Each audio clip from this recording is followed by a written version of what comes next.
Yes. Welcome to another great episode of the Ashish and Friends podcast. Today we're talking everything about the Super Bowl. Super Bowl 55. Was it 55? Yeah. Was it? This is actually something we can get into right away. It was because really fucking confusing. It was 55, but the logo is awful because they put the trophy in the middle, which looks like an eye.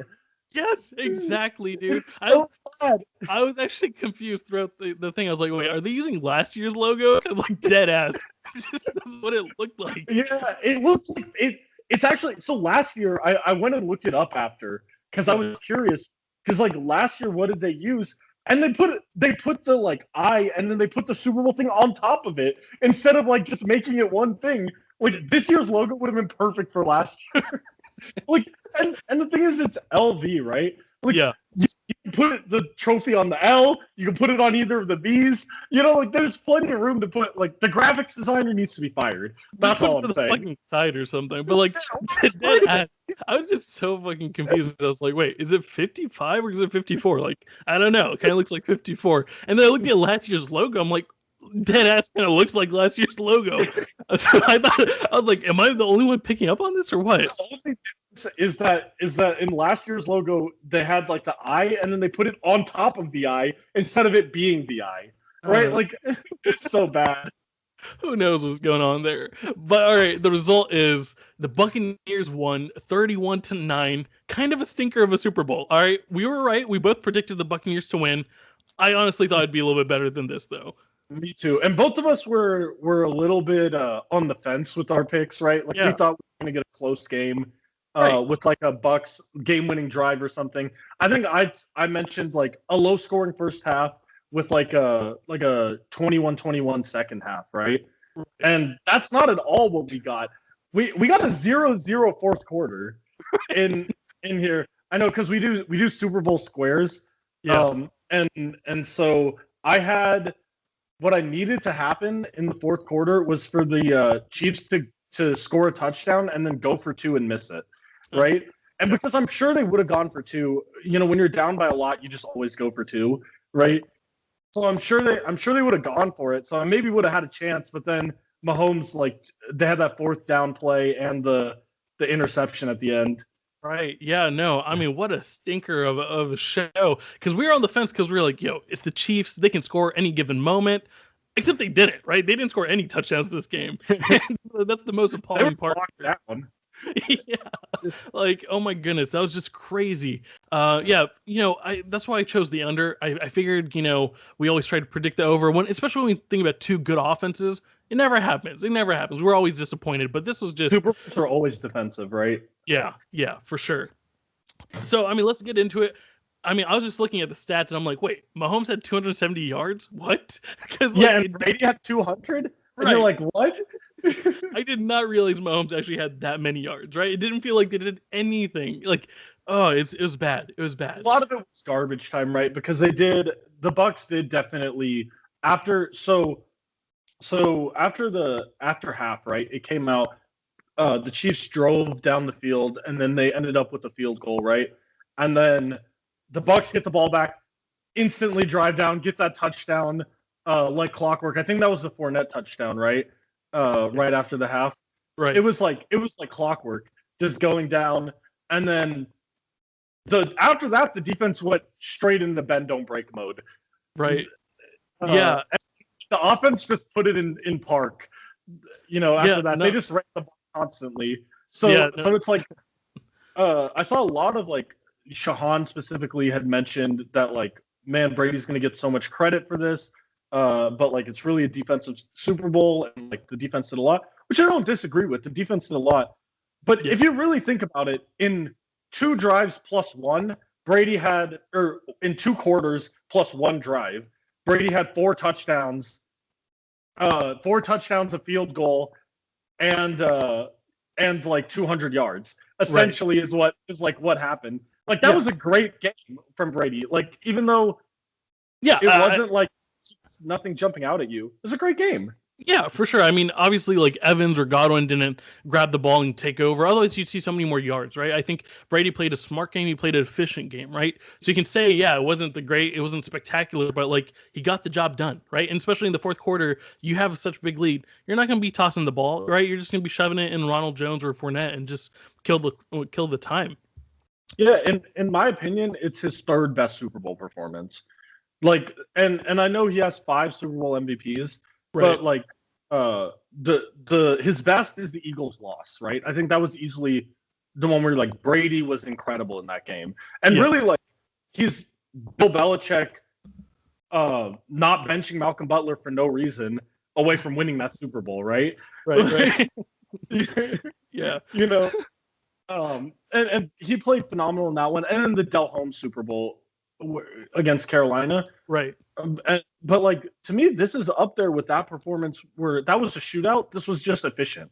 Yep, for sure. And I mean, yeah, there's a lot of complaining going on. I was talking to a couple people during the Super Bowl, and it's like at halftime, oh, all the penalties, oh, they're all just throwing penalty flags for Brady, and oh, it's it's rigged, and the referees are paid off. I'm like, yo, this is annoying, right? And I know I get it. People are like, yo, Mahomes has the most talent. He's the hottest quarterback right now. Oh, everyone's gonna give credit to Brady, but it's like, come on, I get it. Like I honestly thought I was trying to debate who would win MVP if the Bucks won, right? Like you could argue that Brady, he was efficient, but like his stats aren't amazing, right? Like 200 yards and 3 touchdowns. It's okay. It's fine. But also like there's no one standing out on defense or on offense, right? Like Gronk had 2 touchdowns. Everyone was great, right? Everyone was great. Yeah, and I even mentioned this like in our conversation I talked to Ryan with as well. But like the defense was phenomenal, right? On all 3 levels. That's what we saw. We saw Mahomes getting pressured and having to escape the pocket. His leg or toes were like not working that properly, so you could see him struggle with that. But it's just like no one else really stood out, right? No one had like 3 sacks, no one had 2 big interceptions or anything like that. So it was just like, yeah, the guy was efficient. He led the team to Brady. Yeah. Well, I think really if you were going to give it to anyone, you give it to Todd Bowles, but like you can't do that, right? It's like, and then when you look at it, Brady earned this. It's not for like the game specifically, right? When we had talked about this, I remember you had texted me during the game that like the only people who scored for the Chiefs were ones that Brady brought in, right? Fournette, Brady brought in. Antonio Brown, Brady brought in. Gronk is only playing for the Bucks, right? He'd be retired if it wasn't for the Bucks. We had a commercial to confirm it. right.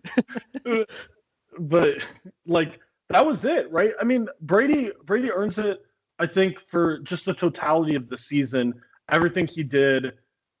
Like that's why you give it to Tom Brady. And I know it says Super Bowl MVP.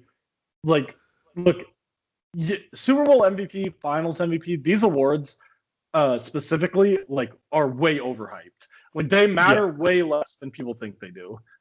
Right. I mean, I think that one year against the Seahawks, I think Malcolm Butler won, right? And he just Brady won it. Yeah. Oh, did Brady win? Like you see, like Brady won it that year, and they like Brady actually gave the truck or whatever that you get like the Chevy truck or whatever for winning. Right. Yeah. He gave it to Malcolm Butler. He gave him the truck. All right. Yeah. I think something there, but I was like, that makes sense, right? Like he won the game for you. Give that guy deserves the award. But we're like in this game is just like, oh, everyone's good. There's no one that like really stood out. But like it reminded me of the first Seahawks Super Bowl against the Broncos. Yeah. Where like who did you like I don't even know who got that Super Bowl MVP. I can't even remember. But like it was like the whole defense performed well. Like you could have like argued for Russell Wilson. I wanted it to go to Percy Harvin at the time because he had that kickoff return that like basically sealed the game. Right after halftime, dude. Right after halftime. Everyone's talking to themselves like, oh my God, this Super Bowl sucks. But hey, maybe they have a chance. Maybe they stop the Seattle right now. It's like, boom, right after halftime, return the kick for touchdowns. Like, all right, it's over. This game's a wrap. But you could argue like Fournette might have earned it for that reason too, right? Where he came in right after halftime, that crazy run to get that touchdown, like that sealed the game. That was when the game was over. Right. Yeah. No, and like something I told you and we talked about, and everyone's talking about now, is just like all the touchdowns, right? And I think that's just incredible that you bring in Gronk, you bring in AB, who Bruce Arians hates. Right, he's like, dude, if this guy messes up once, he's done. He coached him in Pittsburgh, right? So he's worked with Antonio Brown before, and Tom Brady's like, no, I need AB here. That one game against the Dolphins last year, ooh, we were cooking. Oh man, he was cooking in that game though. He was. Yeah, and just picking up Fournette, right? Like a stud running back that got cut from Jacksonville for not being efficient. He looked damn good throughout the playoffs. Efficient. He looked efficient. For sure. I think that was something that was like the whole team. A lot of these players, you were able to see them like Fournette was able to put up volume numbers. Evans was able to put up volume numbers. Godwin last year, Jameis Winston was just slinging the ball. He was putting up all of these volume numbers. It was so refreshing to see all of these players be able to put up efficient numbers. Like Evans wasn't getting 10, 15 targets a game anymore, right? Yeah. He's getting just those few, and he's got to convert them, right? And even in the Super Bowl, right? I think Evans had one catch and Godwin had one catch. That was it. But they still played well, right? They still made an impact on the game. Godwin is a good blocker. Evans is a good blocker. And I think they drew a few of those pass interference calls as well, right? Yeah. So, which I've always argued pass interference calls should go to the receiver for yards. Right. I don't think they should go on the quarterback yards, but they should go in the receiver for yards, I think, if you draw the pass interference. Exactly. I mean, especially as fancy football players out here, where we're just like, yo, where's our yards at, man?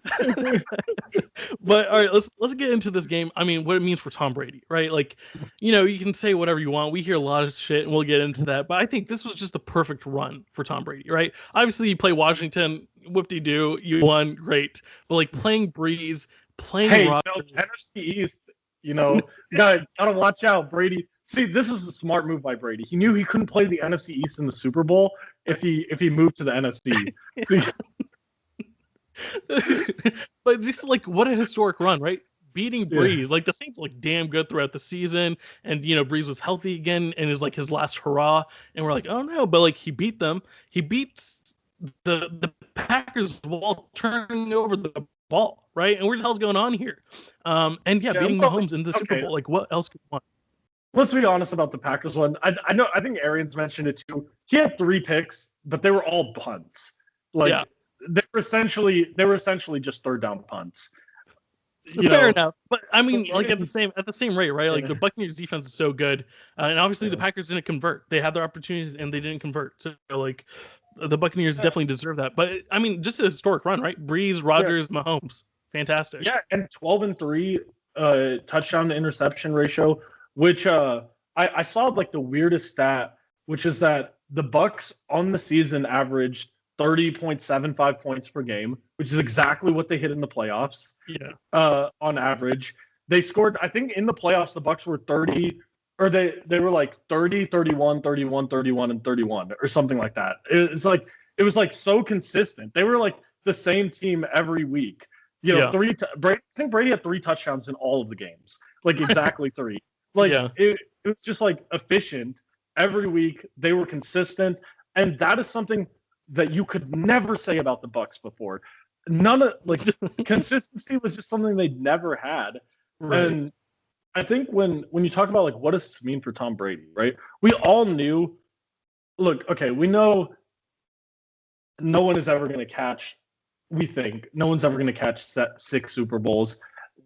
7 seems even more unlikely that anyone's going to catch. Now he has more rings than any NFL franchise, right? Which is just insane stat. But like that didn't really change. But I think what it showed is that Tom Brady is the Patriots way, right? When we talked about like the Patriot way, it got talked about for so long. Tom Brady is the system, right? You go in and he is able to bring that sort of consistency, that leadership of just a level-headedness throughout that team, and that's one of those. It doesn't show up on like a stat sheet, right? Like you can say, like I can say easily, both Patrick Mahomes and Aaron Rodgers are better quarterbacks on the field than Tom Brady. And I don't think that's like a controversial opinion or anything.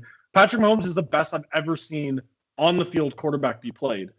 But why? There's a reason why Brady has 7 Super Bowls. It's not just all luck, right? It's a lot of like he brings that steadying hand to the team. No, for sure. I mean, he fires the team up and he's very passionate. I mean, obviously, those hype videos he posts like after wins.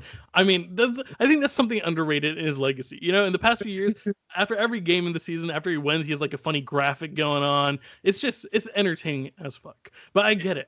Like, Twitter game is really underrated. It is so good. It is so good, and I love all of it. But yeah, no, I mean that's exactly it. Like you mentioned, it's more fun to see Mahomes. Mahomes just like launching shit down, especially since we saw Brady last year, right? He looked broken down. And even we were like, I don't know if he has anything left, right? And I feel like that's been the narrative for the past few years, which is another reason I think the Super Bowl went so great for him. Like in 2017, after they got blown out by the Chiefs, I'm sure that's still on his shoulder, right? He's like, fuck the Chiefs, dude. Like everyone's questioning me if I'm going to retire now and like whatever. But like that's 4 fucking years ago. No, you're wrong. That game was 2014. That so there's actually 2 blowouts, right? There's 2 blowouts in 2014 and 2017. I was gonna mention, I was like, it's 2 blowouts for sure. But the 2014 one, I specifically remember how many people said the Patriots run is over, and since then Brady has won 4 Super Bowls since then. Yeah, 4 Super Bowls, including the Deflategate one, right? And he went to the Eagles Super Bowl, right? Where he lost, he put up 500 yards in a crazy game. I think that's a playoff record, not even the Super Bowl record. I think that's the most yards in a playoff game. Right. Yeah. No, it's wild. And I mean, I get it. There's gonna be haters. You can mention the things going on. Oh, there's Spygate. Oh, there's Deflategate. Yeah, it's true. It is what it is. But at the end of the day, he's won 7 rings, right? He's earned that. He's been there and done that, and I feel like we should give him the respect he deserves. Because I feel like this whole week, I've seen people like, oh yeah, Tom Brady's the best, and it's awesome. And there's other people like on the other side like, nah, football is like the easiest game to play. The quarterback doesn't even do much. Oh, Tom Brady's not the greatest athlete. Like, of course he's not like Bo Jackson. He's not built like an athlete, right? Like as a player, as a champion, like he's up there. Like you have to admit that. And I hate this comparison of like, oh well, Serena Williams has won more championships. It's like, yeah, she also gets like 4 finals every year, right? At the same time, Michael Jordan, all this. It's like, yeah, basketball gets fucking 7 games, right? You get a 7-game series in each round of the playoffs. And in the football, you only get 1 game. You only got 1 shot. And it is one of these things where Tom Brady is perfect for football. Right? When you talk about like how do you win 7 Super Bowls in a winner-take-all environment, right? Tom Brady would be the kind of player you would want, not necessarily in like a basketball 7-game series, but like the kind of player you would want in a NCAA tournament, right? Where it's like he brings that level-headedness to your team that they always perform. Like how many times have you been like, oh man, the Patriots underperformed in this game, playoff game, right? The Patriots are always in it, right? Yeah. Even when they have bad games, they're in it. Like we saw Peyton Manning throw 3-4 picks. We've seen them get blown out. I think they played the Patriots once early in his career. They lost 38-3. You know, like that never happens to Tom Brady-led teams, and that's part of it. You don't see Tom Brady-led teams having the performance that like the Mahomes-led team had, right? It doesn't happen very often, and we can talk about Mahomes really quick. I know a lot of people are going to use this to like shit on Mahomes.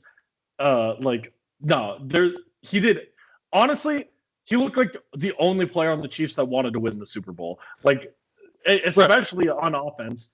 I mean, I think that like one of the predictions we said is that we expected at least 1 or 2 highlight plays from Patrick Mahomes, and we didn't get them because the players didn't catch them. The throws were there, they just got dropped. There's 2 back-to-back like Hall of Fame plays, right? Where he's just like, freaking parallel to the ground, and he is the best quarterback I've ever seen at throwing away the ball. Like, there's so many times where I'm like, that's a sack, and Mahomes is like on the way down, sidearms it, and he was like 20 yards back and got it to the line of scrimmage. Right. And I'm like, how did you even get that to the line of scrimmage? Yeah. No, exactly. Early on, we saw that someone was near the goal line, didn't catch it, and then you saw that later on. That's just the narrative of the game. Tyreek Hill was the one who dropped it on the goal line. His weapons for a first down. Yeah, his weapons were just straight up like in the hands, in the freaking helmet, right? Like it's like in his goal line. It was literally in the dude's. Yeah. Yeah. You know what? He needed David Tyree. That's what he needed. Right. That's how you beat Brady, all right? Yeah, Tyree. You need to. They put Stickum on the gloves. They should have put Stickum on their helmets. Yeah. But like literally that sucked, right? It's not Mahomes' fault at all. Like he did his thing, 270 yards. Like that's just wild. Like I was like, it looked like he got like 7 yards because just the offense wasn't moving, right? It's not the offense we expected, but like he was doing his best on a bad foot as well. So like I don't blame him a single bit. And we'll see them in the future as well in the Super Bowl. So no worries. I will say there's some criticisms that you could give his play in the game. He dropped back too far a lot. Like he's doing these 7-step drops, and it's like you have time, which I don't know, and that might not be Mahomes. That could be like play calling, and then it's just like a thing, right? With where you have bad tackles, when you're getting this far back, it's making it so hard for these players to block for you, right? Because the defensive players can take such wide angles to get to you, right? Yeah. And it's just tough, right? It's one of those things. I think Andy Reid and Eric Bieniemy had a really bad game, right? No. I think I'd probably put a lot of blame on their shoulders in terms of the play calling. You know, I made a joke to Ragu. I was just like, this is why Eric Bieniemy doesn't have a job as a head coach right now. This is clearly a joke. He deserves a job for sure. But I was just throwing that joke there. But like, yeah, it was bad, right? Like they went away from the run game very early on. Whereas you saw like Clyde Edwards-Helaire, like in the second half, he had a great run, right? And it's just like, you know, if you use that a little bit more and maybe use Kelsey early on, like the short, 10, 15 yards at a time, like you can win that way. Which we saw it against the Bills, right? We saw they ran a lot of RPO. They ran a lot of I was watching a video kind of breaking down the film against the Bills where they were showing that they use a lot of these like quick slant leverage plays against the Bills where Mahomes is just reading the linebacker's leverage and seeing how are they going to play this, and then I'm going to either run it or pass it to the slant or throw it outside based off the leverage of the linebackers. And they weren't doing any of those quick plays, which was just weird because they were giving it to them. Right. But you mentioned Eric Bieniemy. I think there was 3 future head coaches in this game, right? Todd Bowles, I think, is going to get another shot. Probably with the Bucs, right? I think Arians probably retires after next year or the year after, and Bowles is just the clear successor, right? I think Byron Leftwich is definitely going to get a shot at some point. Maybe not now, but down the line, I think he'll be a head coach, and Bieniemy should be a head coach. He should be Houston's head coach. Let's be honest. He should have been a head coach like 2 years ago. Like honestly, like it's just weird. He doesn't get a job. I mean, I'm actually happy he didn't get the Houston job because like what a shit show the Texans are. But, it's good for him. Yeah. So it's a thing too. Like I don't know. Like if I'm Eric Bieniemy, if I would have said yes, but like. He should have gotten the offer. He didn't even get the offer. Yeah. And like, who did they hire? Like, I don't know what's going on there. And even Watson said, I either wanted Robert Saleh from the 49ers or I wanted Bieniemy. And you gave me neither. That's why I really don't want to. Saleh went to the Jets, right? Yeah, he went to the Jets. Yeah, like, okay, look, if you're Houston, you're screwed when somebody's choosing the Jets over you. I mean, it's just like they're even like interviewing Josh McCown. I'm like, what? We're like the backup quarterback they had last year. I'm just like, what was going on here? Like, it was pretty bad. I love Josh McCown, by the way. I think he's a great person, but still, is weird. Whatever's going on there. But you're right. I also love the staff of the Bucs. Right, like you got a lot of black coaches out there, and I think that's fantastic. And Bruce Arians even said he was like, this offense isn't me. Right, like this is not why the team's good. It's because of the offensive coordinator. I don't know at what point during the season it like flipped, but Bruce Arians at the beginning of the season was deflecting a lot of blame. He was like, "Oh, wasn't me. It was this guy's fault. It was this guy's fault." And then I saw towards the end of the year, Arians started to take blame and deflect credit. And that's what you love to see in a head coach, right? Yeah. It's not like he's like, it's not my offense, but I'm going to take the blame when it doesn't go well, instead of, because he was throwing shade at Tom Brady a lot until until at some point I guess he stopped. But yeah, I think definitely early on we definitely heard a lot of quotes from Bruce Arians. It's like, damn, dude, is Tom really taking that? Yeah. But yeah, I mean, they're very inconsistent, right? This is something we talked about. Like I even mentioned, I was like, in the playoffs, I don't know if they're going to be as good as they can be, or if they're gonna revert. But I think after that bye week, they went undefeated, right? So yeah, it's super late. I think really, they the last one. Turned around. Tyreek Hill turned around their season, right? This dude backflipping into the end zone, like that. That was the turning point of the season, because since then they looked like a Super Bowl team, right? You can tell Antoine Winfield was holding that. He had to hold that peace sign. He was like, bro. Yeah. I know that. So I don't know if I know Romo and Nance were at that game, but I think maybe they didn't remember the backflip, because they both like jumped on Winfield saying like, you shouldn't be doing this, like we don't want this taunting, but like Tyreek deserved it. Yeah, right. Let's be honest, because he was taunting the crap out of them in the regular season game. For sure. Right? Sure. Yeah, easily. I mean, I get it. You're up. You're going to win the Super Bowl. So but whatever. Wait until it was over. He waited until it was over to do it. It's fine. Big deal there. Yeah. Like, it is what it is. I don't think it's a big issue. People did make it a big issue. It's like, come on, Tyreek Hill. Come on. He's a cocky dude. So, he deserves it. But yeah, dude, he grilled them in the regular season game. He had like over 200 yards in the first quarter. Yeah, that's what I'm saying. I just remember, like, in our fantasy football chat, like, someone's like, what the fuck? Like, there's 2 touchdowns and 200 yards from Tyreek Hill. It's like the first half right now. It's like, what the hell's going on? Poor Vikram in fantasy football, man. This man had a great year, put up a fight all year, and if you get to the last game of the season, and he goes up against 2 50-point players in the last game and still almost wins. Yeah. Like, poor man. For our listeners out here, we got our fantasy football team out here. We had a new player. His name's Vikram, our friend from high school. And the dude was just destroying everybody week to week. And it's funny because he replaced someone that just didn't change their team lineup like week to week. So everyone was winning. Everyone was used to winning against this 10th person, and now we're just taking every single week, and just crazy. But hey, second place isn't bad for your first year. I mean, that's amazing. I got my standard third place, right where I want to be. So my team was garbage all year. I snuck into the playoffs because the team in front of me lost in the last week. Yeah. Right. I snuck into the playoffs and then just put in the only two good games my team had all year were the back-to-back playoff games. I think I beat you for one of them, right? You did beat me one. Yeah. Okay.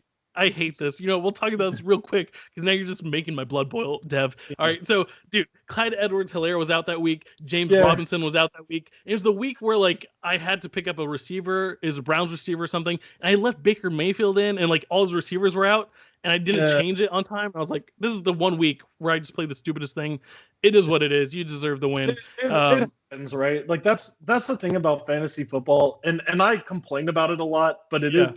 And like, I hate it too, because like I had a year where I was destroying everyone all year, like Vikram, and then Derrick Henry happened, and it's like, okay, like I can't, like Derrick Henry's gonna score 50 points, like what am I gonna do? You know? Right. No, honestly, and God forgot how to play football for a week.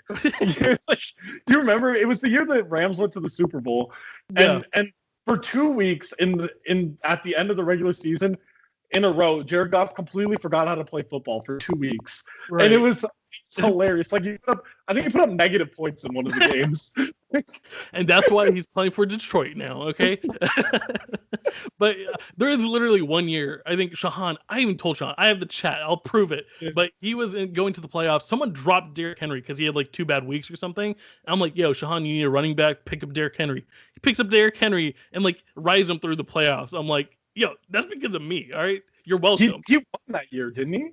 I think he won or got second place. He might have lost, but like he destroyed like a lot of people in the playoffs. He took out both me and Cash, who were the 1 and 2 seed.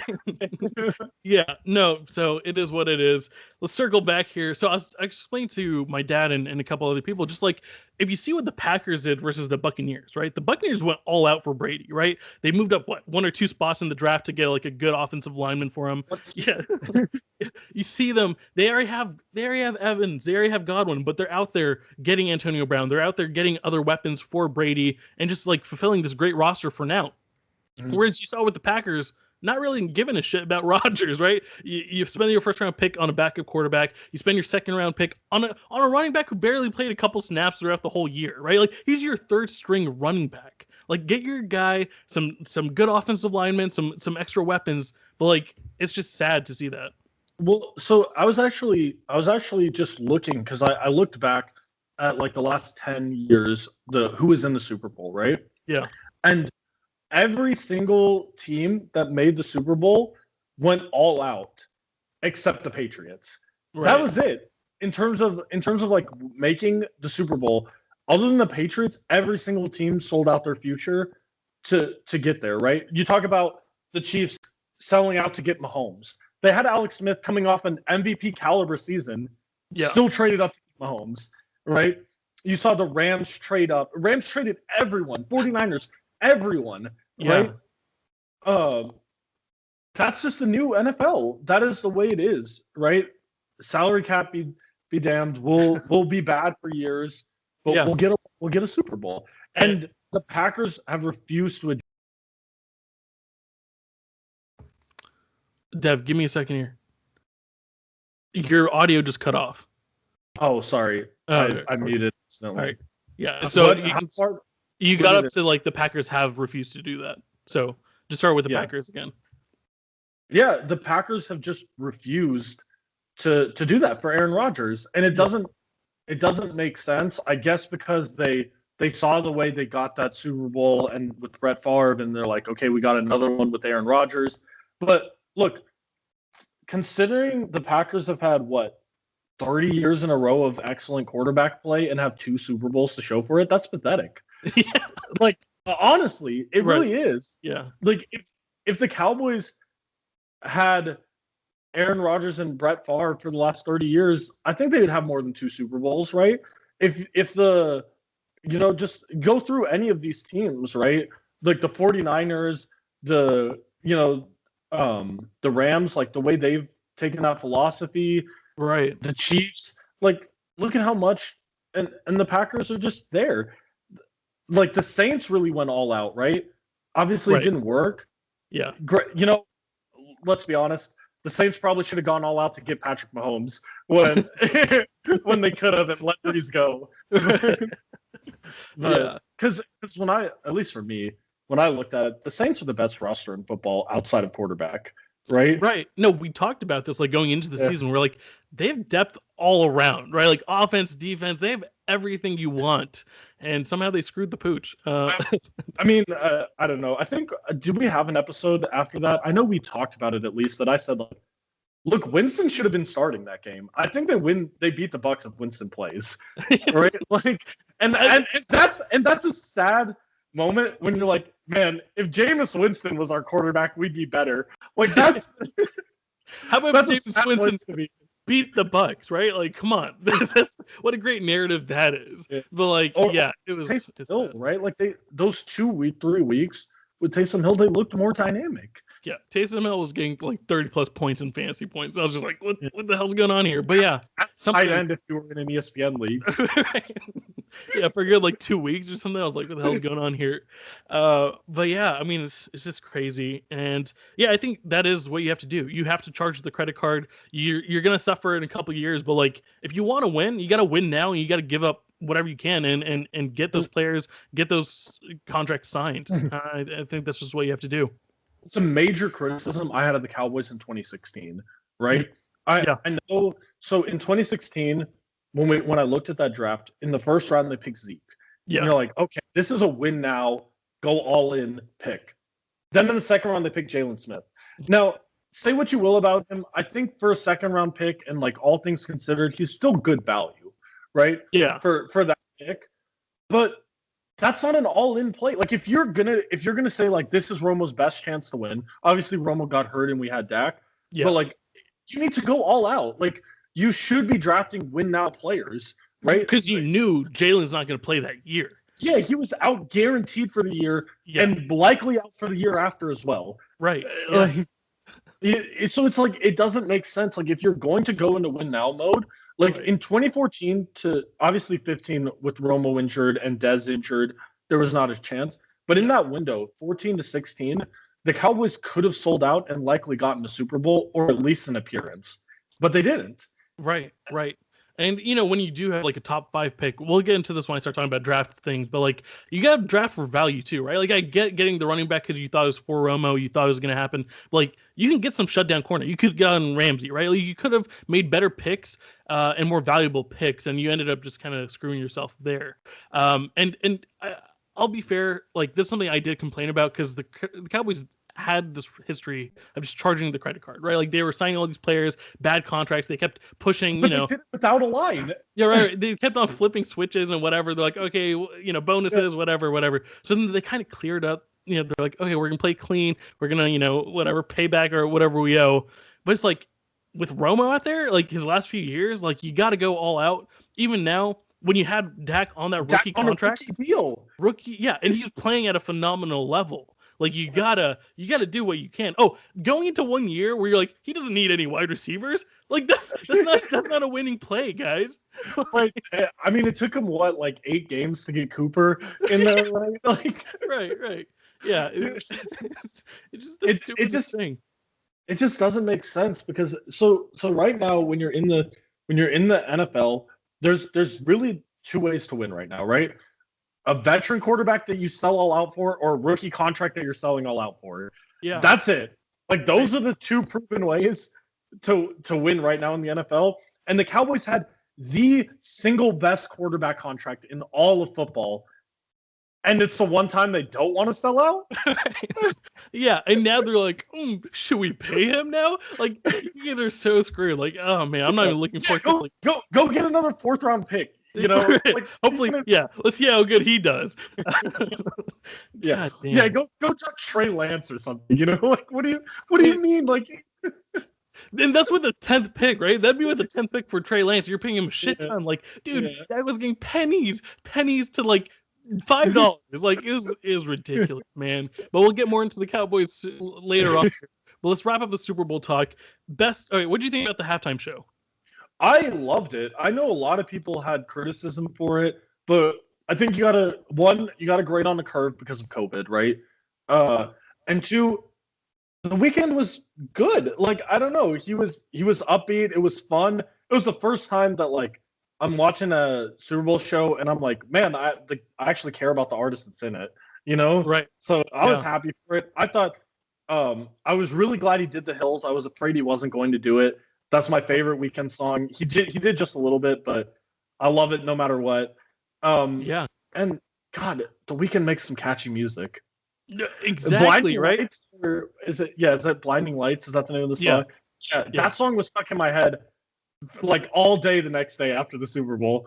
It is so good. It's one of those songs that didn't get ruined by TikTok for me. But I just, when I heard it, hear all these songs, I was like, all of these are hits. All these are jams I know like every single word of, which is rare, right? Like sometimes you get some songs during the halftime show, you're like, this is really old, or I don't really fuck with this, but like The Weeknd's music's fantastic. It's funny because I saw this joke is like, oh, it's a Pepsi halftime show, but he's just singing about Coke the whole time. But I did not see that. That's pretty good. Like, it is pretty funny.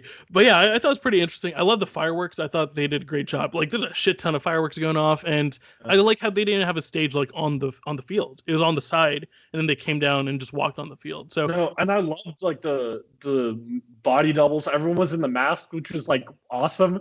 So it like made it safe while doing it. Everyone in the mask running around. Right. It was awesome. this is the point where he went like inside the chamber or whatever with the lights and whatever. And just like became a meme. Yeah. It became where he looked lost. Yeah. Exactly. I mean, that part was a little weird, right? Like where you got just 2 minutes of like him holding up a selfie type camera video. I was just like, it is what it is. But I thought it was creative. Like, yeah. Yeah. But yeah, I think is a pretty solid overall. I think it's interesting we didn't get like any other featured artists come up or like guest appearances, but it makes sense. I think Weeknd did his job. Yeah, it makes sense. Like, because how are you going to get the rehearsals in and stuff, right? It kind of makes sense. No features this time. Right. I mean, I was just hoping Kenny G popped out, right? He did have that remix of he's just playing the saxophone. I was like, come on, we can do that. But yeah, I thought it was a pretty good thing.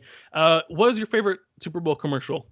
Yeah, so we talked about this. I kind of was like walking around a lot and doing a lot of other stuff during the Super Bowl, so I didn't watch a lot of the commercials. The one I saw, I think it came on before, was T-Mobile. It was just Tom Brady and Gronk talking back and forth about like Gronk saying he should retire, and then it cutting out saying like come to Florida. And so yeah, like that was really good. It was good. It was like the message was positive or whatever, and like you received is like you're old, you suck. Like I bet you can't come to Tampa and win or something. It's just like it's hilarious. Funny enough, like everyone makes fun of T-Mobile for that. By the way, it's just like T-Mobile that fucking sucks. Yeah, ironic, right? Because T-Mobile's the one who's usually I have T-Mobile, right? Like. Yeah, they actually had another commercial. I think in the middle of the game with Gwen Stefani and Blake Shelton. That one was good too. Yeah. For me, I think the Frito-Lay one where Marshawn's reading the Super Bowl thing, you got like a lot of appearances, is funny. I enjoyed that one. I liked the Cheetos commercial with Shaggy. It wasn't me, Mila Kunis, and Ashton Kutcher. The other one I liked was the Tracy Morgan one where he's like pretty sure versus certain. I like those as well. I thought that was pretty funny. Another one I saw later on was the Eminem commercial. I didn't see it through the Super Bowl. I saw it like the day after, but that's pretty funny as well. Oh, the Drake State Farm was good too. Oh, the Drake State Farm was great. Yeah. I saw I was like, okay, this commercial's pretty good, right? And then he like goes to say it, and Drake just eats the chip right in his face. That was so funny. Oh my god. That was you had Paul Rudd in the commercial too, right? Like it was great, but yeah, he just kept repeating. It happened twice. It was hilarious. It was actually a really good commercial. Well, because it was really funny because they like hyped it before, like guess who's joining the State Farm family, right? And I was like, oh my god, are they gonna get Brady too in here? Like that was my thought. Yeah, it's like, but then Drake even better. Like it was perfect. I did not see that coming. Yeah, for sure. I mean, okay, let's hopefully get a better Super Bowl next year. We'll hope and pray. They have to do some re-signings. Levante David's a free agent. Antonio Brown, Chris Godwin, Shaquille Barrett, Fournette, right? So there's a couple pieces. We'll see if they bring him back or not. But like, as long as Brady's like somewhat good, I think this team's ready to win now, and they're gonna sell whatever they need to and bring it back. I agree. Like Brady talked about it. They should be better next year. I think they should be, right? Yeah. Like if they bring everyone back and they get, I think Godwin's probably gone, but they could probably bring back most of, and maybe Shaq Barrett might be questionable as well. Right. But I think they franchise tagged him, so we'll see what happens with that. Or they're planning to franchise tag him. Yeah. So we'll see what happens with that. But I think, look, they should be able to bring most of this roster back and be ready and reloaded for next year, assuming Brady plays like he did in the Super Bowl, right? If we get that kind of efficient, collected Brady, I think we're looking at another Super Bowl contender, right? They're probably top 3 in the NFC, right? So easily, that the Rams and the Packers, right? Those are the 3 that I'm looking at for my Super Bowl predictions. For do you have a prediction yet for? Yeah, clearly a year in advance here. A year in advance prediction. Let me think real quick. All right. You know what? I didn't go with the Chiefs last time. I'm gonna go with the Chiefs. I think they're gonna go back again. For the NFC, I'm gonna go with the Packers. I think they're gonna try to sell out this year. Rodgers is gonna make sure of it. So I'm gonna go Packers and Chiefs next year. Okay. Well, I'm gonna go Rams in the NFC. I just want to see it happen. Stafford getting a Super Bowl win. That would be awesome. And so I would pick the Chiefs, but I don't know if they'll beat the Chiefs. So I'll pick the Bills so that they can beat them. Yeah. I mean, the Bills are like top 3 team going into next season. So yeah, that'll be interesting for sure. But like I said, I felt bad for choosing the Ravens in the Super Bowl. So I have to go with the Chiefs for sure. But all right, last note right here. I just want to reiterate that Tom Brady is just fucking fantastic. You know, you can complain as much as you want. You can complain about the penalties. The outcome is what it was, right? Like, it wasn't even that close. Like, oh, one penalty just ruined the whole game. Like, it was 31-9, people. Like, open up your eyes here. Stop complaining. I'm a little sick and tired here. And really, we talk about the penalties real quick. There was one bad call. All of the other ones were good. Like, they were by the letter. Like, you could argue that maybe you should let them play. They were by the book calls. The only one is that the one in the end zone, right? With Tyrann Mathieu. That was uncatchable. That was way uncatchable. The rest were all good calls. Like, I'm sorry. Like, there's no penalties for ruining this game. Please stop the Brady hate. Please stop the complaining. Yeah. I mean, like, even then, Tony Romo asked whoever the analyst was. He was like, "Oh, is this the correct call?" And he's like, the guy was like, "Yeah, it is the correct call." And I'm like, "Whatever, you can recall that, whatever." You know, there's a penalty when they're kicking a field goal. I was like, I don't even know what happened here. There's a penalty. They got a touchdown. Okay, take away 4 points. The Chiefs still aren't winning, people. I don't know what you're doing here. Like, the game's ruined by flags. No, dude. Like, the Chiefs lost. I get it. I love the Chiefs. I love Mahomes, but like, just deal with it. I don't know why you're complaining. And all this Tom Brady hate. Oh, he's not the greatest athlete of all time. Like, just stop it, right? Like, just, the same people that hate Brady are the ones like saying, "Oh, LeBron sucks," right? Oh, basketball and football are different, right? Because basketball players, you know, they have to hold the ball majority of the time. Yet the same people are complaining about Kobe holding the ball way too long, right? Like, what do you want? Like, what do you want from, you know? It just doesn't make sense. Like, I just, you know, we talked about like resolutions that we've had. At one point, one of my New Year's resolutions was to stop hating on greatness. And I've been holding pretty steady to that. Look, I'm going to cheer for greatness no matter what. Tom Brady is great. Yeah. Okay. It's time to stop hating on LeBron, Brady, Kobe, Jordan, any of these, Kevin Durant, you know, Steph Curry. It's time to stop. We need to put the hate away. It's okay. It's okay to say, like, wow, we lost because Tom Brady is great. Like, it's okay to say that, you know? It's totally fine, right? And I get it. You can complain about KD, you know, having fake accounts on Twitter. Yeah, grill him for that shit, right? But like, do not hate him as a player. Do not, you know, blame and, oh yeah, the refs are rigged and whatever. Like, just deal with reality, okay? You can hate Tom Brady. You'd be like, oh, he endorses Uggs. That's so stupid. I think it's dope, right? Like, Tom Brady, it's on brand, you know, in Boston. Like, dude, keep your feet nice and warm, right? Look good, get paid. Like, you do you, but like, I get it. If you want to hate that, you can. If you hate his political views, whatever. You know, his greatness on the field is undoubtedable, right? So please stop. Yeah, please.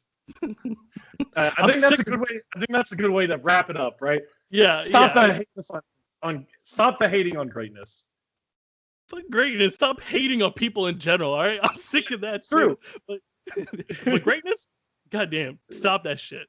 Anyways, that wraps up this great episode of the Ashish and Friends podcast. Thank you so much for tuning in. You can catch us talking about the Super Bowl next year as well. But until then, we're out. See ya.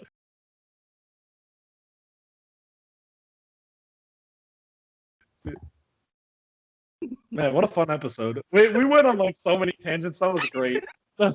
I just had a couple of things written down. I was like, dude, I gotta talk about the LeBron hating and you know, like the controversy is like, oh yeah, at least basketball players are, you know, more significant. They play offense, defense. I'm like, at the same time, people are complaining about people ball hogging in basketball. I'm just like, oh, I don't like the LeBron. So I will say, I was gonna bring it up, but you know, we got onto like all these things. But like one thing I was gonna say is that like I think this year in 2020 we got proved that LeBron and Brady are definitely two players.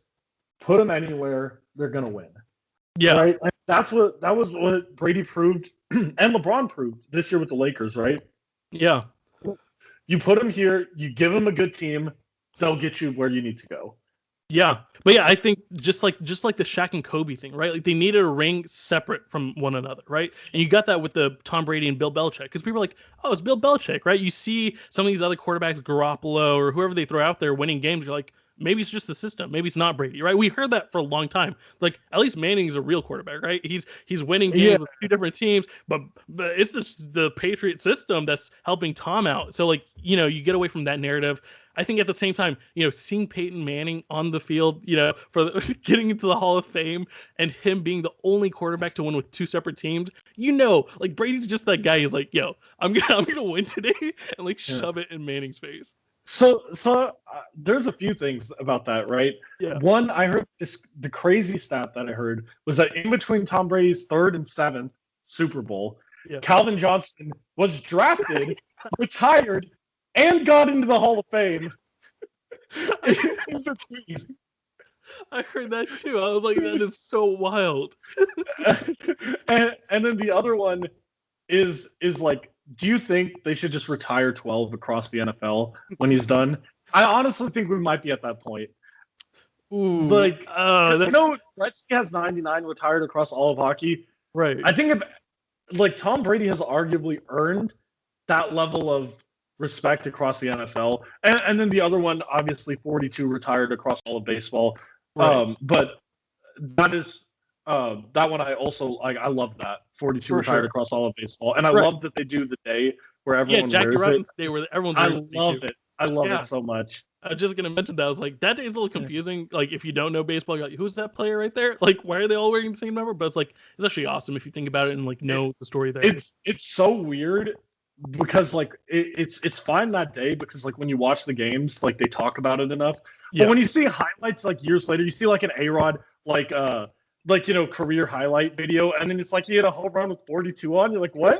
It's also like you see a highlight clip of Michael Jordan, and he's wearing 45. Yeah, it's so weird. Like, wait, what? I thought it was 23. So like when we're 45, I'm gonna be like, Jordan year. And of course, Big Sean has a great line: 2-3, go to 4-5. But yeah, man, I think it's just fantastic. You see the longevity of Brady and his greatness, and I think it's just beautiful to see. Yeah, I don't think it's gonna be league wide. Maybe one day, maybe if he wins, maybe even another one or two, they'll be like, you have to, right? But maybe it'll be like the Pat Riley thing, where just like random teams are just, gonna be like 12s, you can't touch it. Yeah, and it's so weird. It's so funny to me that the Heat of all the teams retired 23 because like if the Pistons did it or like the Celtics or even like the Jazz, I would have been like, yo, that's cool. Yeah, but like the Heat, like literally it's gonna be like, I don't know, the Browns that retire Brady's number. You're gonna be like, what? Yeah, no, if the Bills retire Brady's number, like that would make sense to me. Yeah. Like or the Jets. Yeah. We talked about like just random narratives that I really wanted to happen. I really wanted the Bills to make the Super Bowl just so Brady could beat them because like how funny would it be that you're like, oh, we finally escaped Tom Brady. He's finally out of the way. And then he comes back and kills us in the Super Bowl.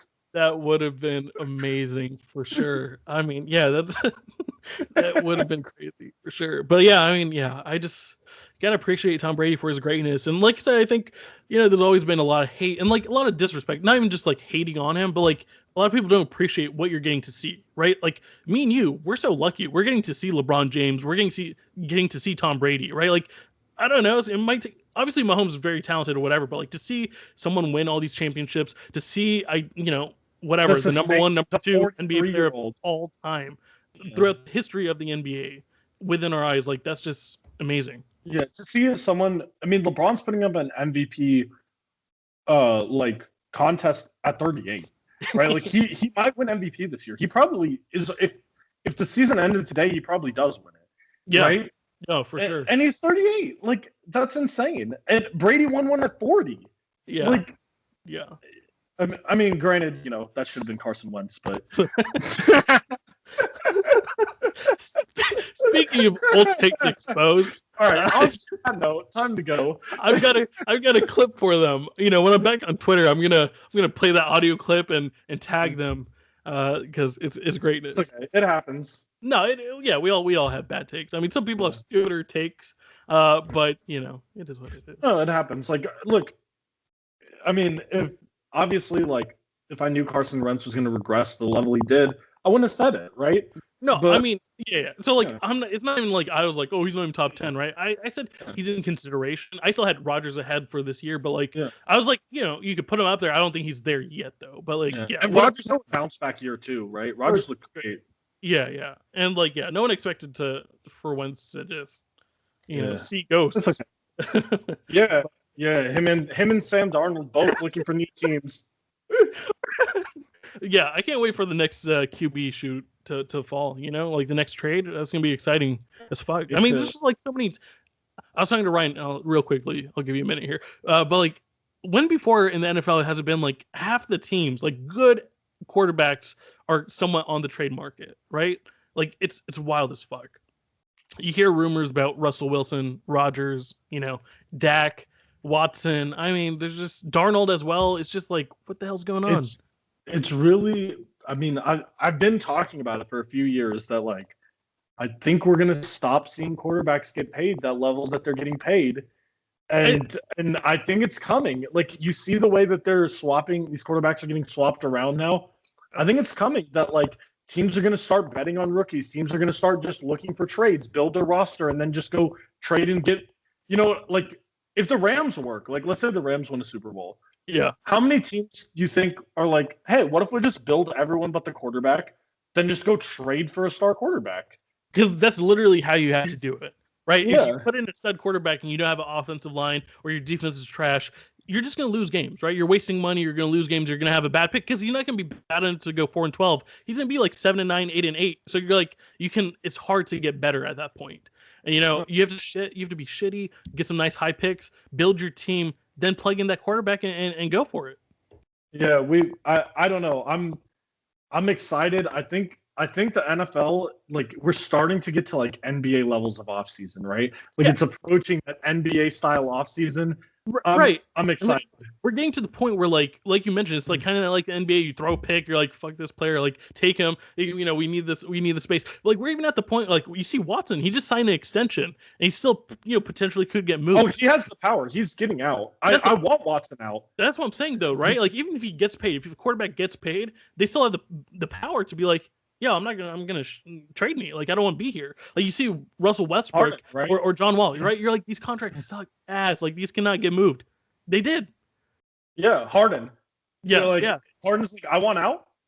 He got out. Like, it's gonna be the new normal. So like, it's crazy because Houston lost. Sorry about that. Yeah, Houston lost all of their GMs last year. They're about to lose all their stars too. They lost Harden, Westbrook. And they're gonna lose Watson. Yeah, Watson, Hopkins, right? Garrett Cole from the Astros. Yeah, they're losing everybody. But yeah, it sucks to be Houston. So what? It's not that much better to be Dallas too. Our team suck, right? Like the Raiders suck ass, like for sure. Like how the fuck do you build a new ballpark and your team sucks ass? Like it is so bad. The Cowboys. Who knows? They could either be somewhat good or they're like just wasting time. It is what it is. The Mavericks, they kind of shit. At least they won a couple of games now, but like, goddamn. Well, for years, I think the Cowboys were in the Super Bowl or bust category. I don't know. Like the Cowboys they're not contenders anymore. I don't know. When you look at the holes, it's just like they're right in the middle of the pack, right where you don't want to be. In the middle. Like they could, charge all the credit cards and try to move up, or they're honestly like the offense, the receivers, trade them away, and you're like the worst team of all time. Yeah, well, it's time to start rebuilding the O-line, right?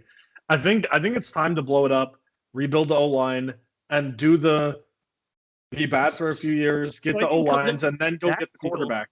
It comes out if they get a long-term deal done, then they're going to try winning, right? Then they're going to try to sell out, right? It's also Jerry Jones, knock on wood or whatever. Well, like his last few years, he wants to win. But yeah, if they don't get a deal done, then I'm just like, yeah, fuck it. Franchise him, trade him, get a couple picks, and just trade your receivers. The Gallup's already going to be a free agent going to next year. You have an out on Amari Cooper as well if you want to get out. So like, you can. So Zeke, the problem is the contract structure. You're going to have to eat a year of salary cap whenever you move on from him, no matter what. But you can. He sells jerseys. Just Zeke shove the ball. Keep Zeke, right? Yeah, keep Zeke. Just shove him the ball. That's all you have on your offense from now on. He still sells jerseys. People are gonna wear his name. Yeah, just do it. And we like Zeke, right? Like he's a fun guy, right? Oh, yeah, he's a fun guy like Kawhi, but no, he's great. I think he's overpaid as fuck. Like I'm in the market where I'm like, I don't pay running backs at all. Yeah, don't pay him. Right. Yeah. But no, I'm ready. I'm ready to say that like don't pay quarterbacks either. Like I know I'm like controversial in this. No, like I'm ready to say you're right. Like, don't pay him. Just get rookie just get him and then or trade for him. You know who you pay money to? Good defensive ends and cornerbacks. Defensive ends, cornerbacks, and linemen. That's linemen. Yeah, offensive linemen. Yeah. Offensive linemen. Yeah, that's it. Yeah, I agree. Because you're running back, you can get like cheap dirt. Like off the heap, they're gonna produce 70-80% of what your star. Look, you got for Fournette. They got Fournette for cheap, paid him like dirt, didn't even play him for half the year. That's what I'm saying. Fine, use two running backs, right? Use one power one, use one Swifty one, use one for blocking, whatever you need to do. But why are you tying up your cap space in a running back, literally like one injury away? Then what? Like you're just tied for no fucking reason. Your receivers, some are great, right? Like if you have like a top 5 receiver, pay the dude. Like he might be just legendary. But like a lot of them, like I think it's okay to pay Julio. It's okay to pay Megatron if you have that, Hopkins, or like Hopkins, like those kind of Michael Thomas. Like it's okay to pay those guys, right. But everyone like if you and Amari Cooper, is he that special compared to other ones? I think he's good. But was he in our top 10s? Literally, he was like in the ratings though, right? Like he came in number 10 or something. We're like, the fuck is this? But I'm trying to remember that Madden episode we did, right? But like, how many of us had Cooper in our top 10? Have in there, right? We put him in like we were talking about like the 12 to 15 range or something. Yeah, but Madden put him at like 10 or something. I'm just like, like I'm good. I can replace this guy. He's great, but like any receiver, I think really those big 3, and maybe now I think you might be able to say, like coming up, Diggs might be able to. You might be able to say Diggs might be worth the money. Justin Jefferson will be worth the money. Yeah, right? I definitely think it's also dependent on your scheme and your offense and how it works, right? Like you see, DK Metcalf is like the number 1 target. Yeah, he's worth the money, right? Yeah. We're like right here. You have Gallup, Cooper, Lamb. Like you don't need to invest too much money in one of them. Yeah, like Gallup, it's just let him walk, right? Like at this point, that's why you draft him. You draft him or trade him, right? Yeah. Like you draft Lamb so that you can get rid of Gallup, right? Like in the long term. Because you don't need 3 greats. When you come down to the number 10 draft pick, if you're both corners are gone and you're like thinking about, maybe I'll get Micah Parsons the linebacker, fuck it, dude. Draft a receiver, flip Gallup's ass for a defensive player. This is what I'm feeling. We'll see. Cowboys will be fun. All right, I gotta go. It's 7:30. We talked for like an hour and a half. That was great. It's good. It's always good to see you too. Yeah, man. Well, we'll catch up soon again.